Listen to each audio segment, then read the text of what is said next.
Y hoy vamos a hablar de primeros auxilios, de cómo comportarnos en caso de encontrar a alguien que parezca haber perdido la conciencia. Lo primero que debemos hacer siempre es avisar al 112. A partir de ahí hay que actuar con mucha cautela y siguiendo los consejos que nos den por teléfono los profesionales. Pues en caso de una emergencia, los profesionales nos van a estar guiando a través del teléfono. El primer paso será saber el estado de conciencia del herido, simplemente hablándole o moviéndolo levemente con mucho cuidado. Los siguientes pasos dependerán de si detectamos heridas o si se está asfixiando. Es importante comprobar que respira.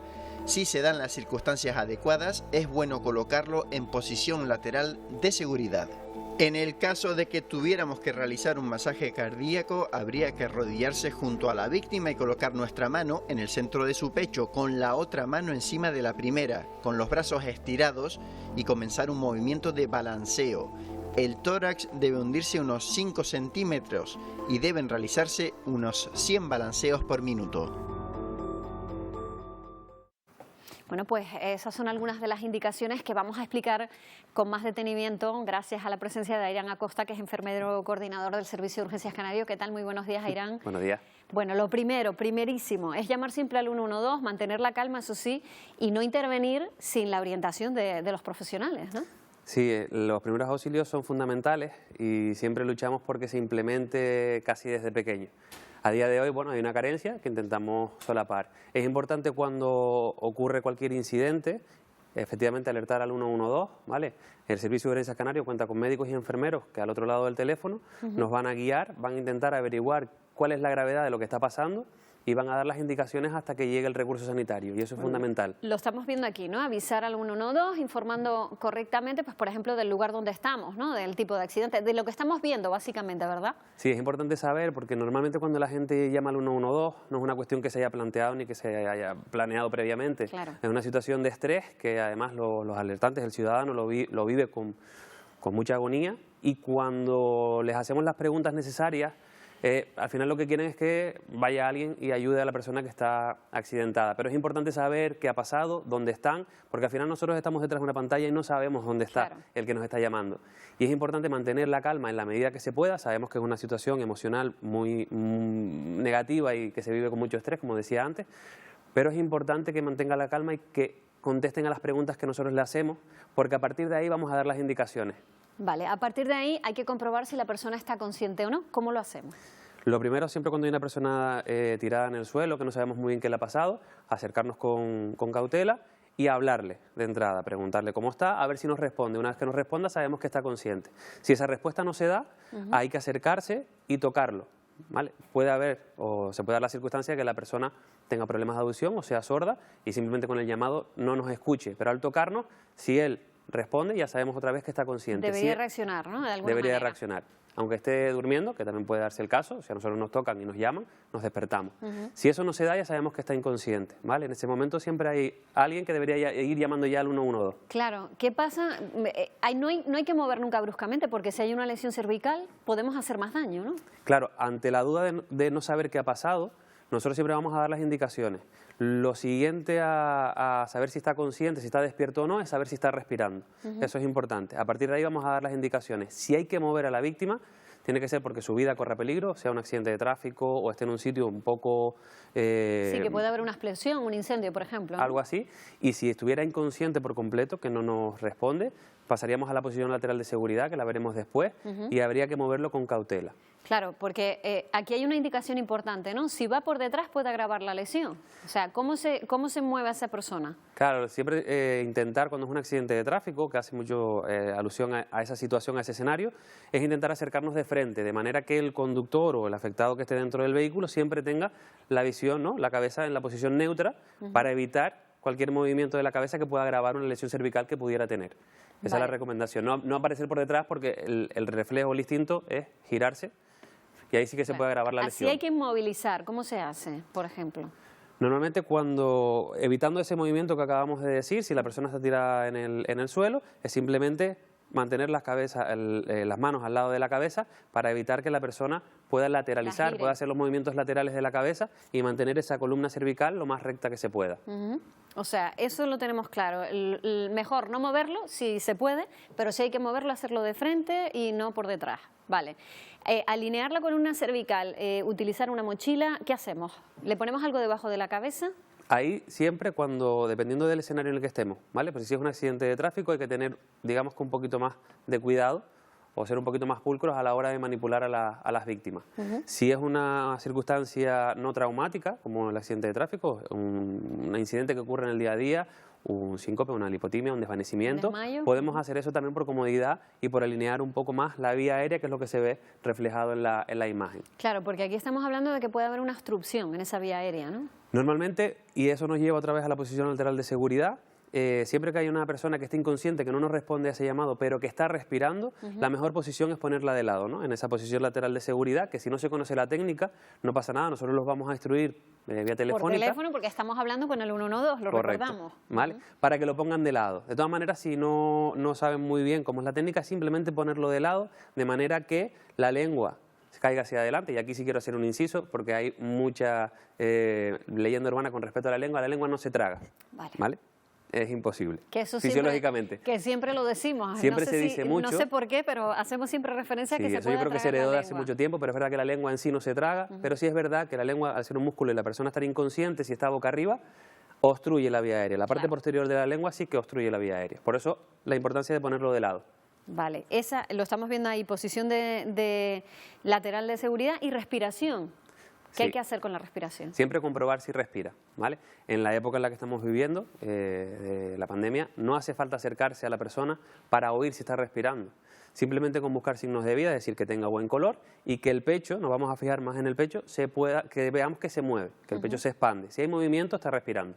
Vale, o sea que no habría que hacer nada, sino simplemente comprobar que esa persona esté respirando bien. Ahí estamos viendo esa posición en la que has hecho referencia ya en varias ocasiones, ¿no? Esa sería la correcta. Si no sabemos cómo se hace, decías tú, con ponerlo de lado es suficiente, pero eso es lo que nos van a indicar cuando llamemos por teléfono, ¿no? ¿Cómo se hace realmente? Sí, siempre la primera pregunta es esa, es si la persona está consciente, y la segunda inmediatamente es si está respirando. Si esas dos respuestas, si a la conciencia nos dicen que no, pero sí está respirando, lo que vamos a indicar es que pongan a la persona de lado si no la han puesto todavía. Vale. Bueno, vamos a pasar a otra maniobra que también es conocida, se hace en adultos, se hace en niños. Es la RCP, que es la reanimación cardiopulmonar. ¿Cómo hay que hacerla?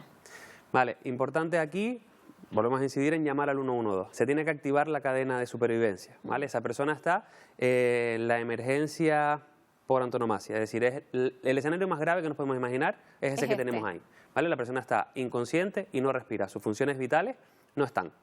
Claro. Entonces tenemos que intentar reanimarlo. Sería el segundo paso si no hay ningún signo de vida, digamos, ¿no? Claro, ahí se daría que la persona está inconsciente y que no respira. Serían los dos hándicaps que nosotros vamos a preguntar. Si eso se da, hay que iniciar esa maniobra, que ahora la explicamos, pero hay que activar la cadena de supervivencia, llamando al 112 para que nosotros detectemos que esa situación es crítica y podamos enviar los recursos necesarios lo más rápido posible, porque aquí el tiempo, como parece que no, pero siempre llegamos tarde. O sea, es súper importante dar muy claramente los datos, dónde estamos y dar las pistas para que lleguen lo antes posible. Sí, porque normalmente el alertante, como decíamos antes, a la situación de estrés que está viviendo, no sabe contestarnos a las preguntas. Nosotros no, si no, el alertante no da una buena información, no terminamos de hacernos una idea de qué está pasando. Si nosotros lo tenemos claro, los recursos van a llegar rápido. Vale, pero mientras las indicaciones nos harían llegar a este punto, ¿no? Efectivamente, tanto el médico o el enfermero que esté del Servicio de Urgencias Canario, que esté en el 112, le va a decir que efectivamente que empiece con las compresiones torácicas, a reanimar a la persona.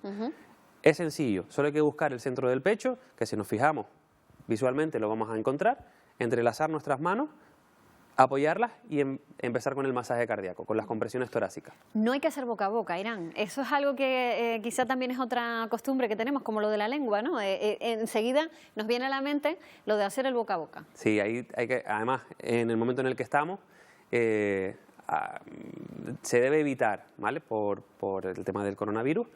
Y es verdad que sin quitarle la importancia, es mucho más importante hacer las compresiones bien ¿Cuántas? y rápido. ¿Cuántas compresiones? 30 compresiones, pero lo vamos a hacer continuo, se las vamos a contar a 30, pero no vamos a parar. Vale. Una vez que empecemos, vamos a iniciar hasta que lleguen los recursos de Secuencias emergencia. de 30 mientras lleguen con ayuda o mientras Efectivamente. la persona reaccione, entiendo. Sí, hasta que aparezcan signos de vida, como decíamos antes, que vuelva a recuperar el color y que veamos que el pecho se mueve solo. Vale. Si no, hasta que lleguen los equipos de emergencia, nos vamos a mantener en esas compresiones, a raíz que si lo contamos en un minuto, son 100 compresiones por minuto. Por eso vemos aquí la cifra de 100, porque en un Efectivamente. minuto serían unas 100. Pero lo vamos a hacer en ratios de 30 sin parar, sin hacer ninguna interrupción, para mantener el flujo sanguíneo constantemente circulando por el cuerpo, porque además vamos a aprovechar el oxígeno residual que le quedaba a la sangre. Por eso tampoco es tan importante hacer el boca a boca. Cuando lleguemos nosotros, cuando lleguen los equipos de emergencia, sí que van a oxigenar a la persona. Vale, otra cosa que puede pensar la gente, ¿y si le hago daño y si aprieto muy fuerte? Lo que tienen que entender es que en esa situación, más grave es difícil que esté. Vale. Todo lo que se haga va a sumar. Ahí sí es verdad que hacemos un llamamiento para que pierdan el miedo a, y si le hago daño, y si después no pasa nada. O sea, la persona está en una situación crítica, no lo vamos a empeorar. Todo lo contrario, todo lo que hagamos va a sumar. Pero bueno, una presión normal, ¿no? Y con los niños, Airán, hay que tomar otras medidas, porque claro, estamos hablando de cuerpos más pequeños, ¿no? Con los niños nos mantendríamos en la misma secuencia, salvo que si estamos hablando de niños entre 1 y 8 años, en vez de hacerlo con las dos manos, vamos a coger solo una para ejercer menos presión. Vale, para no hacer tanta fuerza, digamos. Efectivamente. Ponemos otra de las manos detrás y con la que nos queda hacemos las compresiones. El tema del boca a boca se sigue aplicando igual, ¿vale? Aunque ahí sí se podría hacer, o la bibliografía científica lo recoge que se podría hacer, pero deja un poco la responsabilidad al... Claro, a la persona que lo está hace. allí. Y además ahora con pandemia, no sé yo, si Efectivamente, sería lo por más eso. recomendable, ¿no? De todas maneras, volvemos al mismo punto. Una vez que lleguen los equipos de emergencia, lo van a oxigenar. O sea, no va a haber problema. Lo importante son las compresiones, eso sí es importante, ¿eh? Y al final lo que hay que tener claro es que hay que empezar a reanimar a la persona. Y en el caso de los niños, ya decías que solo una mano en lugar de dos, pero ponemos la mano en el mismo sitio, en el pecho, en el centro, en algún otro punto. Si nos fijamos entre los dos pezones, ahí cuando se cruza la línea, ese es el centro del pecho. En el Siempre caso en de el los centro. bebés o niños menores de 1 año, nos vamos quitando presión, entonces ya quitamos una mano y lo hacemos con 2 dedos como está saliendo en el gráfico, efectivamente. ¿Vale? Pero el punto es igual, las compresiones son las mismas, vamos a seguir 30 sin parar hasta que lleguen los recursos de emergencia o vuelvan los signos de vida que decíamos antes, que de repente, si en el caso del bebé empiece a llorar o empiece a respirar, ahí pararíamos. Claro, eso es el indicativo de que está bien, igual que una persona que la oríamos toser o respirar o nos lo comunicaría, ¿no? Exactamente, en ese caso habría que volver a llamar al 112 para actualizar la situación. Ya Claro. los recursos de emergencia están caminando, pero si nosotros tenemos esa información, pues todo se puede coordinar mucho mejor. O sea que en resumen, lo más importante, siempre llamar al 112 ante cualquier incidente para poder actuar y seguir las indicaciones que nos den y no realizar el boca a boca, evitarlo, sino esas compresiones que decías, ¿verdad? Efectivamente, ahí lo importante son las compresiones y llamar al 112 y tener, que sabemos que es difícil, la paciencia de contestar a las preguntas, que aunque parezca que están perdiendo el tiempo, que es la sensación que tiene el ciudadano muchas Claro. veces, se está ganando. Es información vital, ¿no? Sí. Para en ese momento que ustedes puedan acudir lo antes posible y que nosotros no tengamos que hacer esto, sino que lo puedan hacer los profesionales. Pero bueno, por lo menos saber lo que hay que hacer en una situación como esta, porque podemos salvar alguna vida y evitar que una persona pueda fallecer o ir a peor si lo ayudamos de esta manera. Pues Airán Acosta, muchísimas gracias por esta información muy útil, además, que a veces no nos damos cuenta de la utilidad porque pensamos que nunca nos va a pasar, pero en alguna ocasión seguro que vamos a tener que usarla. Muchísimas gracias, buenos días. A ustedes por invitarnos. Bueno, las próximas semanas vamos a seguirles dando a ustedes indicaciones de otras maniobras interesantes e importantes que podemos aplicar si ustedes se encuentran en una situación como esta.